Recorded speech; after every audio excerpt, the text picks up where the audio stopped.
अब इजराइल की सेना साउथ लेबनान में लगातार आगे बढ़ रही है और इस बीच आईडीएफ के चीफ ऑफ स्टाफ का बड़ा बयान सामने आया है। आईडीएफ के chief of staff lieutenant general Herzi Halevi ने कहा है कि इजराइल की सेना हिजबुल्लाह को बिल्कुल भी मौका नहीं देगी, उस पर लगातार हमले करती रहेगी। वहीं हिजबुल्लाह के खिलाफ ग्राउंड ऑपरेशन में अब इजरायली सेना के बड़े कमांडर भी मैदान में उतर चुके हैं। आईडीएफ के मेजर जनरल ओरी गॉर्डन की अगुवाई में इजरायली फोर्स दक्षिण लेबनान में आगे बढ़ती जा रही है। आईडीएफ का कहना है कि उसका यह ऑपरेशन नॉर्थ में इजरायली नागरिकों को उनके घरों में सुरक्षित वापस लौटाने के लिए है और यह तभी होगा जब लेबनान से हिजबुल्लाह पूरी तरह से साफ हो जाएगा। अब इजराइल की फोर्स लगातार हिजबुल्लाह के ठिकानों को ध्वस्त कर रही है। एयरफोर्स जहां ऊपर से बॉम्बिंग कर रही है तो ग्राउंड से जो फोर्सेस हैं, जो स्पेशल फोर्स है, हिजबुल्लाह के सुरंगों को, उनके ठिकानों को तबाह करते हुए आगे बढ़ रही है। अब इजरायली सेना का कहना है कि उसने 2 हफ्ते के अंदर हिजबुल्लाह के 440 से ज्यादा लड़ाकों को मार गिराया है और सैकड़ों हिजबुल्लाह के जो लड़ाके हैं मैदान छोड़कर भाग गए हैं। अब तक 2000 से ज्यादा ठिकाने तबाह कर दिए गए हैं, जबकि इस ऑपरेशन में हिजबुल्लाह चीफ हसन नसरल्लाह समेत अलग अलग रैंक के करीब 30 कमांडर भी मारे जा चुके हैं।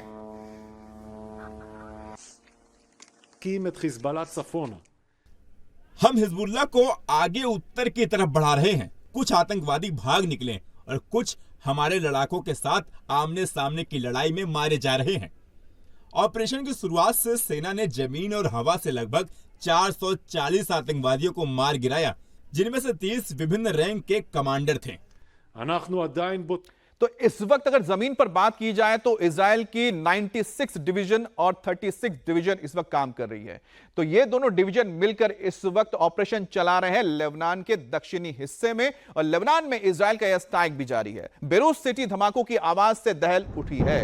हिजबुल्लाह के ठिकानों पर लगातार टारगेट बॉम्बिंग हो रही है और इजरायली फोर्स के जवान एक एक करके लोकेशन को सेट करके हमला कर रहे हैं। आम नागरिकों को पहले चेतावनी दी गई है कि आप उत्तर की ओर चले जाएं और समझिए कि ये जो तमाम ठिकाने हैं ये कोई रिहायशी इलाकों के अंदर ही बनाए गए हैं। आसपास स्कूल मौजूद है, यहां पर लोगों के घर मौजूद, उसके बीच में ये हिजबुल्लाह के बेसिस है जिसमें हथियार रखे हैं। इंटेलिजेंस यूनिट यहां पर रहती है, कमांड सेंटर यहां पर है। खुफिया ठिकानों को नुकसान पहुंचाया जा रहा है, हथियार के डिपो को उड़ाया जा रहा है। लेकिन अफसोस यह है कि ये तमाम जो अड्डे हैं ये रिहायशी इलाके में रखे गए हैं।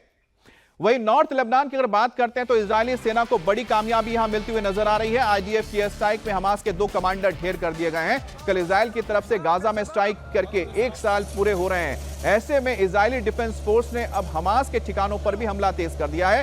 इसी कड़ी में नॉर्दर्न लेबनान में फिलिस्तीनी रिफ्यूजी कैंप को टारगेट किया गया है। इस बीच आपको बता दें कि लेबनान के साथ साथ गाजा में भी एयर स्ट्राइक किए जा रहे हैं। उधर हिजबुल्लाह ने भी इजरायली फोर्स को बड़ा नुकसान पहुंचाने का दावा किया है। हिजबुल्लाह का दावा तो यह है कि 10 इजरायली सैनिकों को उन्होंने मार गिराया है। हिजबुल्लाह ने कहा है कि उसने लेबनान में घात लगाकर इजरायली फोर्स पर हमला किया, जिसमें उसके 10 सैनिक मारे गए हैं। हिजबुल्लाह ने यह भी कहा है कि पिछले 24 घंटे में इजरायल के 36 सैनिक घायल हो चुके हैं।